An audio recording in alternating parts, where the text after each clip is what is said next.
and thank you for having me. I'd like to thank Elder Robinson and the Agape House Board for allowing me this opportunity to speak, as well as to each and every one of you for coming out to celebrate 25 years of Agape House. 25 years of anything says a lot. So let's give credit where credit is due and give a round of applause to those who have made 25 years possible.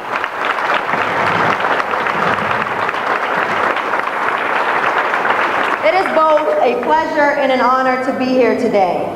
It's not every day that I'm fortunate enough to stand before beautiful people. And I mean, you guys clean up very well. It's not just good to be in the company of good-looking people. It feels good to be among good people. Good people working to be better, better people looking to live a better life with greater aspirations and greater investments. People willing to take greater risks for greater results. This is truly a great occasion, a special moment in our lives. Not because people put their good clothes on, not because Sarge is blending in as a civilian today, and not because we have more than 3 trays of crab bowls either.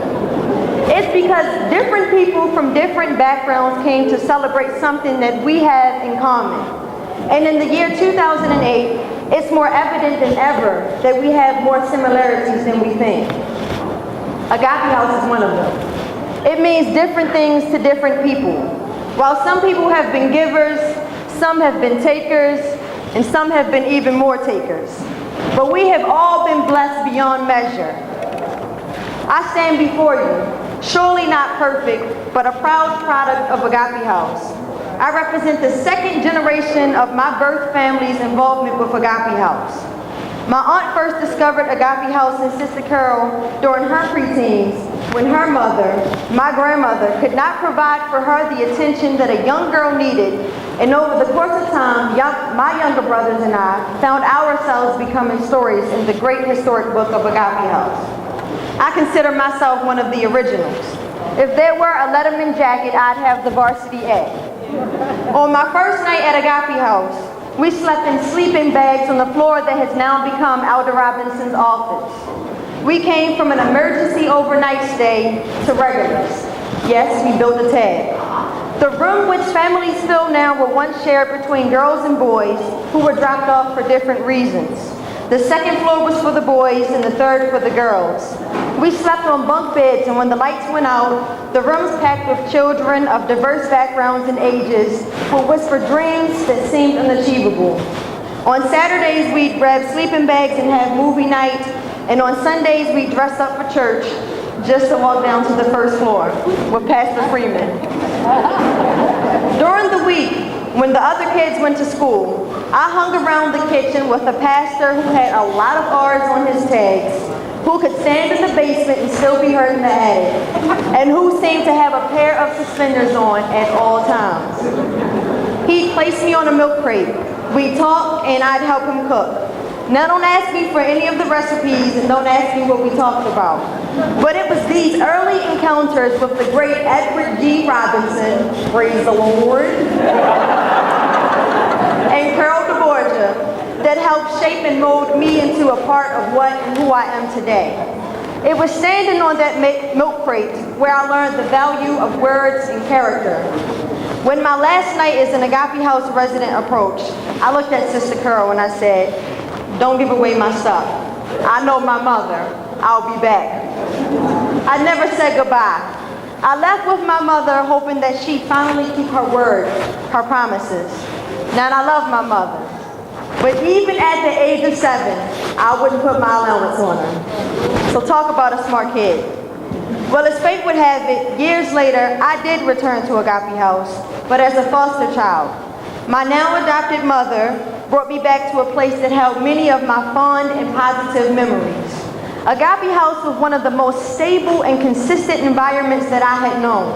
It was one of the first places where I wasn't picked on because my mother was a drug addict, that I didn't stand out for not having a father, that I wasn't laughed at because I wasn't the best reader or writer, and where I wasn't called greedy because I was hungry enough to eat seconds. Now, and I'm not sure if this was because all the kids were super nice, Or if your mama jokes don't work when all of our mamas hang out and do the same stuff together, you can make that call. But Agape House is where I learned that it was okay to trust, to believe, and to have faith. I trusted those who believed in me, and through their faith and prayers, the odds that were set against me began to drop with each investment that they made in me. Someone believed in me, and when that someone's leadership role in my life came to an end, someone else would pick up where they left off. My life has always been shaped by a few someones who knew that my circumstances and misfortunes would not always define me. A single woman living in Woodlawn, living on a single teacher's salary, was crazy enough to take me in for a few nights. And like my history, I became a regular and more than maxed out my tag. When she discovered that the elementary school had tested me for special education, she believed that I was capable of more. Now I can't verify that she went to the mountaintop for this revelation, or that the burning bushes planted in her yard spoke to her. But somehow this someone saw something in me. This woman made me read volumes of books on days off of school, write reports on the weekends, write alphabet letters all day, and practice cursive. I guess you could say she was the Mr. Miyake of education. And she can tell you I put up fights throughout the years. See, I'm not selling you an overnight success story. It took time, it took commitment, and it took patience just to get me to the average line. But when I got there, I got there. I went from being tested, thank you. I went from being tested for special education to gifted and talented to straight A student, to class president, to the first in my family to attain a high school diploma, to the first to attend a university, to the first to graduate from the university.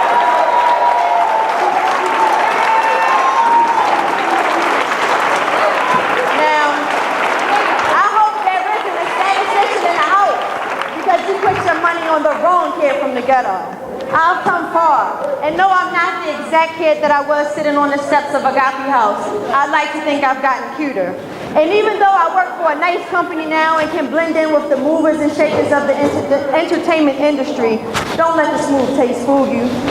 I'm still from around the way. I haven't forgotten where I came from and how it all started. I can't forget to be grateful that my grandmother supported my young mother's decision to give birth to me. I cannot forget to be grateful for the woman who left her house in the burbs to come to the hood and hold and hug people like me. I can't forget to be grateful for the wife and children that let their father cook and preach and guide and mentor and inspire people like me. I can't forget to be grateful for the woman who stretched her pennies and time to give me consistency, support, and stability that I needed. I can't forget to be grateful for the people who sent checks so that I could eat twice at the same setting, and for the people who volunteered and helped people like me believe that the